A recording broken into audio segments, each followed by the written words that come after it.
শান্তিনিকেতনের এই সোনাঝুরি হাটটা এক কথায় দারুণ। শনিবার রবিবার এলেই চারিদিক ভরে যায় রং, সুর আর মানুষের ভিড়ে। এখানে পাবেন বিভিন্ন হাতের কাজ, শাড়ি, ব্যাগ, কুর্তি, হাতে বানানো জুয়েলারি, কাঠের খেলনা আর বাউল গানের সুরে ভেসে থাকা সেই গ্রামীণ আমেজটা। বাউল গানের তালে তালে লোকজন নাচে, হাসে, কেনাকাটা করে।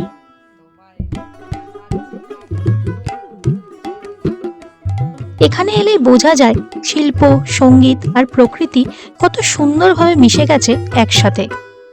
সব মিলিয়ে এক জীবন্ত ছবি।